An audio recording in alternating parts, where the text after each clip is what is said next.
ನಮಸ್ಕಾರ. ಕೋಲಾರ ಜಿಲ್ಲೆ ಕೆಜಿಎಫ್ ತಾಲೂಕದಲ್ಲಿ civil hospital scan machine repair ಆಗಿ ಸುಮಾರು 1 ತಿಂಗಳಾಗಿದೆ.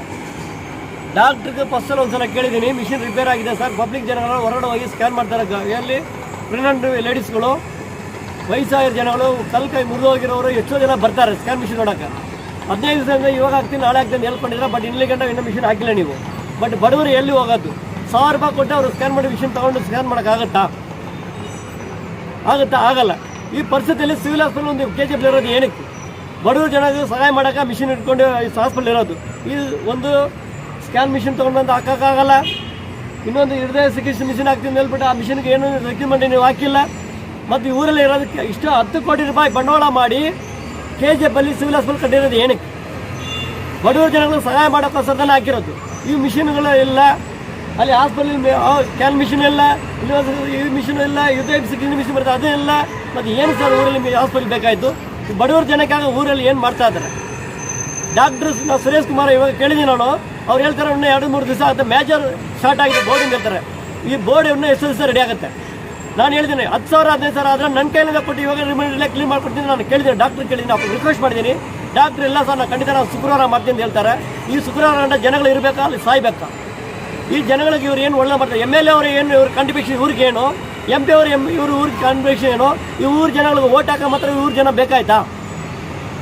ಬಡವರು ಕಷ್ಟಗಳಿಗೆ ಹಾಸ್ಪಿಟಲ್ ಕಷ್ಟ, ಊಟ ಇಲ್ಲ, ಕುಡಿಯೋಕೆ ನೀರು ಇಲ್ಲ, 3 ರೂಪಾಯಿ ಊರಿಲ್ಲ ಬಿಂದಿಗೆ ನೀರು, ಇದೆಲ್ಲ ಅವ್ರು ಕೇಳಿಲ್ಲ. ಬರೀ ಹಾಸ್ಪಿಟ್ಲಿಗೆ ಬಂದ್ರೆ ಒಂದು ಡಾಕ್ಟ್ರು, ಆ ಫೆಸಿಲಿಟಿ ಸ್ಕ್ಯಾನ್ ಮಿಷಿನ್ ಇಲ್ಲ, 1000 ರೂಪಾಯಿ ಕೊಟ್ಟು ಹೊರಗಡೆ ಸ್ಕ್ಯಾನ್ ಮಿಷಿನ್ ಎಲ್ಲಿಂದ ಮಾಡ್ಕೊಂಡು ಬರೋಕೆ ಅವ್ರ ಕೈಲಿ ದುಡ್ಡಿದೆ.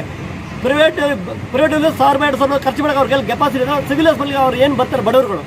ದಯವಿಟ್ಟು ಅಧಿಕಾರಿಗಳು ಯಾರಿದ್ರು ಇಲ್ಲ, ನಾಳೆ ಮಿನಿಸ್ಟ್ರಿ ಬರ್ತಾರೆ, ಅವ್ರ ನಾಲೆಜ್ ತೊಗೊಂಡೋಗಿ ಈ ಪ್ರಾಬ್ಲಮ್ನ ಇಮಿಡಿಯೇಟ್ಲಿ ಸಾಲ್ವ್ ಮಾಡಬೇಕಂದ್ರೆ ಹೆಲ್ತ್ ಮಿನಿಸ್ಟರ್ ಆಗಿರಲಿ, ಸಿದ್ದರಾಮಯ್ಯ ಚೀಫ್ ಮಿನಿಸ್ಟರ್ ಆಗಿರಲಿ, ನಮ್ಮ ಡಿಸ್ಟ್ರಿಕ್ಟ್ ಕಲೆಕ್ಟರ್ ಅವರು ಅಕ್ರಮ್ ಭಾಷಾ ಅವ್ರಿಗೆ ಹಾಸ್ಪಿಟಲ್ ಇಮಿಡಿಯೇಟ್ಲಿ ಒಂದು ಚೆಕ್ ಮಾಡಿ. ಜನಗಳ ಕೇಳೋಕ್ಕೊಂದು ಇಷ್ಟಪಡ್ತೀನಿ.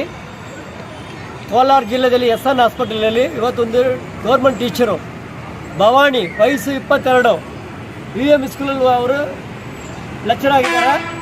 ಆ ಅಮ್ಮನ ಇವತ್ತು ರಾಂಗ್ ಇಂಜೆಕ್ಷನ್ ಹಾಕಿದ್ದಾರೆ. ರಾಂಗ್ ಇಂಜೆಕ್ಷನ್ ಮಾಡಿ ಹಾಕಿ ಅವ್ರಿಗೆ ಸಾಯಿಸ್ಬಿಟ್ಟಿದ್ದಾರೆ ಕೋಲಾರ SN ಹಾಸ್ಪಿಟಲಲ್ಲಿ. ಈ ಥರ ಬಡವರಿಗೂ ನಾರ್ಮಲ್ ಜನಗಳಿಗೂ ಒಂದು ಗೌರ್ಮೆಂಟ್ ಟೀಚರ್ಗಳಿಗೂ ಡಾಕ್ಟರ್ಗಳು ಇಷ್ಟು ಅಲರ್ಜಿ ಆಗೋ ಕೆಲಸ ಮಾಡಿ ಒಂದು ಪ್ರಾಣ ತೆಗೆದಿದ್ದಾರೆ. ಮತ್ತು ಇಲ್ಲಿ ಡಿಸ್ಟ್ರಿಕ್ಟಲ್ಲಿರೋ ಅಧಿಕಾರಿಗಳು ಏನು ಮಾಡ್ತಾರೆ? ಡಿಸ್ಟ್ರಿಕ್ಟ್ ಕಲೆಕ್ಟರ್ ಹೋಗಿ ಎನ್ಕ್ವೈರಿ ಮಾಡಲ್ವಾ? ಎಲ್ಲ ಸ್ಕೂಲು ಎಲ್ಲ ಹಾಸ್ಪಿಟಲ್ ಹೋಗಿ ಏನು ನಡೀತದೆ, ಏನು ಡಾಕ್ಟರ್ಗಳು ಕರೆಕ್ಟಾಗಿ ಕೆಲಸ ಮಾಡ್ತಾರೆ ಅಂತ ಡಿಸ್ಟ್ರಿಕ್ಟ್ ಕಲೆಕ್ಟರ್ಗಳು ಹೋಗಿ ವಿಸಿಟ್ ಮಾಡಲ್ವಾ?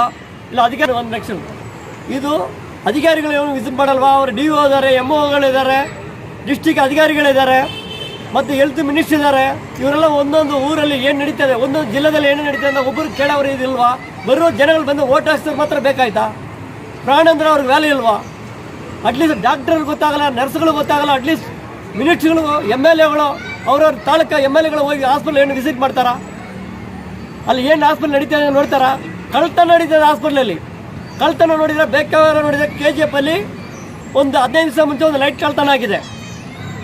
ಆ ಲೈಟು ಕಂಪ್ಲೇಂಟ್ ಆದ್ಮೇಲೆ ತಿರ್ಗಿ ಲೈಟ್ ಬಂದು ರಿಟರ್ನ್ ಕೊಟ್ಟಿದ್ದಾರೆ. ಇದು ಯಾರು ತೊಗೊಂಡೋಗ್ತಾರೆ? ಯಾರು ತೊಗೊಂಡು ಮಡಗ್ತಾರೆ? ಏನು ಗೌರ್ಮೆಂಟ್ ಹಾಸ್ಪಿಟಲ್ ಮಾಡೋದಿಲ್ಲ, ಅವ್ರ ಮನೇನ ಕಳ್ತನ ಮಾಡೋಕೆ? ಇದು ಪಬ್ಲಿಕ್ ಪ್ರಾಪರ್ಟಿ. ಪಬ್ಲಿಕ್ ಪ್ರಾಪರ್ಟಿ ಯಾವನಿಗೆ ತೊಗೊಳ್ಳೋ ರೈಟ್, ಮುಟ್ಟಕ್ಕೆ ಯಾವನಿಗೆ ರೈಟ್ಸ್ ಇಲ್ಲ. ಅಷ್ಟೊಂದು ನಾಲೆಜ್ ಇಲ್ಲ ಜನಗಳಲ್ಲಿ ಹಾಸ್ಪಿಟಲ್ ಕೆಲಸ ಮಾಡೋರು. ಅವ್ರು ನಿಮ್ಮದೇ ಟರ್ಮಿನೇಟ್ ಮಾಡಿ ಹಾಕ್ರಿ, ಡಿಸ್ಮಿಸ್ ಮಾಡಿ ಹಾಕಿ. 10 ಜನ ಪೇಸರು ತೊಂದರೆ ಕಡೆಯವರು ಒಬ್ಬರು ವ್ಯಕ್ತಿಗಳು ಯಾವನೋ ಒಳಗಡೆ ಇರಬಾರ್ದು. ಅವ್ರು ಯಾರು ನಾನೇ ಅದನ್ನು ನಾನು ಡಿಸ್ಮಿಸ್ ಮಾಡಿ ಹಾಕಿ ಹೇಳ್ತೀನಿ ನಾನು. ಯಾಕೆಂದರೆ 1000 ಜನ ಬಂದು ಬದುಕೋದು, ಪ್ರಾಣ ಕೊಡೋದು ಹಾಸ್ಪಿಟಲಲ್ಲೇ ಬಂದು ಕಳ್ತನ ನಡೀದೆ ಅಂದರೆ ಇದು ಯಾವ ಲೆಕ್ಕ?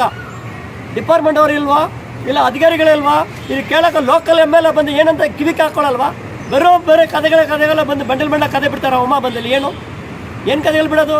ಇಷ್ಟೊಂದು ದೊಡ್ಡ ಹಾಸ್ಪಿಟಲ್ ಕಟ್ಟಿ ಇಷ್ಟೊಂದು ಕೋಟಿ ಬಣ್ಣ ಹಾಸ್ಪಿಟಲ್ ಮಾಡಿ ಈ ಬಡವರ ಜನಗಳು ಒಂದು ಚಿಕಿತ್ಸೆ ಕೊಡೋಕ್ಕಾಗಲ್ಲ ಅಂತಾರೆ. ಕೋಲಾರ ಜಿಲ್ಲೆಯಲ್ಲಿ ನಡೀತದೆ SN ಹಾಸ್ಪಿಟಲ್ ಪ್ರಾಣ ತೆಗೆಯೋರು, ಅಲ್ಲೇ ಈ ಥರ ನಡೀತದೆ. ಲೋಕಲ್ ಹಾಸ್ಪಿಟಲ್ ಈ ಥರ ನಡೀತದೆ ಅಂದರೆ ಕೇಳೋಕ್ಕೆ ಜನ ಅಲ್ವಾ? ಇದೇ ಥರ ನಡೀತದೆ ಅಂದರೆ ದೊಡ್ಡ ಹೋರಾಟ, ಡಿಸ್ಟ್ರಿಕ್ಟ್ ಲೆವೆಲಲ್ಲಿ ದೊಡ್ಡ ಹೋರಾಟ ನಡೀತದೆ. ಕನ್ನಡ ರಚನೆಗೆ ವೇದಿಕೆ, ನವ ಕರ್ನಾಟಕ ರಚನೆ ಸಂಘಟಕರು ಮತ್ತು ಇನ್ನೂ ಪ್ರೈವೇಟ್ ಸಂಘದ ಕಟ್ಟೆಯವರು, ಗಾರ್ಮೆಂಟ್ಸ್ ಅವರೆಲ್ಲ ಒಟ್ಟಿಗೆ ಸೇರಿ ದೊಡ್ಡ ಹೋರಾಟ ಕಲೆಕ್ಟರ್ DC ಆಫೀಸ್ ಮುಂದೆ ನಡೀತೆ ಅಂತ ಹೇಳ್ಕೊಂಡು ಅಧಿಕಾರಿಗಳು ತಕ್ಕ ಇಮಿಡಿಯೇಟ್ಲಿ ಬಂದ. ಈ ಹಾಸ್ಪಿಟ್ಲ್ ಆಗಿರಲಿ, ನಾಳೆ ಅದು ಮಿನಿಸ್ಟ್ರಿ ಬರ್ತಾರೆ, ಹೆಲ್ತ್ ಮಿನಿಸ್ಟ್ರಿ ಬರ್ತಾರೆ. Health minister first hospital visit ಮಾಡೋಕೆ ಹೇಳಿ. ಈ ಹಾಸ್ಪಿಟ್ಲ್ ಏನೋ ಪ್ರಾಬ್ಲಮ್ ಇದೆ, MLA ಹೇಳಿರೋ ಒಂದು ಮಾತ್ರ ಅವ್ರು ಮುಳಿಸ್ಕೊಂಡಿದ್ದಾರೆ ಕೇಳಿ. ಇದೇ ಮಿನಿಸ್ಟರ್ ಹೇಳಿದ್ದಾರೆ, 1 ತಿಂಗಳಲ್ಲಿ ಮಿಷಿನ್ ಹಾಕ್ತೀನಿ ಹೇಳ್ತಾರೆ. 1 ವರ್ಷ ಆಗಿ ಮಿಷಿನ್ KGF ಹಾಕಿಲ್ಲ. ಮತ್ತು ಈ ಊರು ಜನ ನೋಡಿದ್ರೆ ಅಷ್ಟೊಂದು ನೆಗ್ಲೆನ್ಸ್, ಈ ಊರು ಜನಗಳು ಅಷ್ಟೊಂದು ನೆಗ್ಲೆನ್ಸ್ ಇರಬಾರ್ದು ರೀ. ದಯವಿಟ್ಟು ಹೇಳ್ತೀನಿ, ನಮ್ಮ ಊರು ಜನ ಬಾಳಬೇಕು. ಈ ಕೋಲಾರದ ಚಿನ್ನದ ಗಣಿ ಊರು ಇಡೀ ವರ್ಲ್ಡ್ಗೆ ಗೊತ್ತು. ಒಂದು ಸುಮಾರು 25 ವರ್ಷ ಮುಂಚೆ ಊರು ಇಂಡಿಯಾ ಫೈನಾನ್ಸ್ ತೀರ್ಸಿರೋ ಊರು ಕೋಲಾರ KGF ತಾಲೂಕ. ಈ ಊರಲ್ಲಿ ಈ ಥರ ಪರಿಸ್ಥಿತಿ ಬಂದರೆ ಒಳ್ಳೆ ಡಾಕ್ಟ್ರ್ ಅಪಾಯಿಂಟ್ಮೆಂಟ್ ಮಾಡಿ, ಇದಕ್ಕೆ ಬೇಕಾದ್ರೆ ಹಾಸ್ಪಿಟಲ್ ಒಳ್ಳೆ ಮೆಡಿಸಿನ್ಗಳ ಕೊಡಿ, ಒಳ್ಳೆ ಮಿಷಿನ್ಗಳು ಹಾಕಿ ಊರು ಜನಗಳ ಒಳ್ಳೆಯದು ಮಾಡಬೇಕಂತ ಹೇಳಿ ಬೇಡ್ಕೊಂಡು ಮಾತಿನ ಮುಗಿಸಲು ಜೈ ಕರ್ನಾಟಕ, ಜೈ ಭಾರತ್.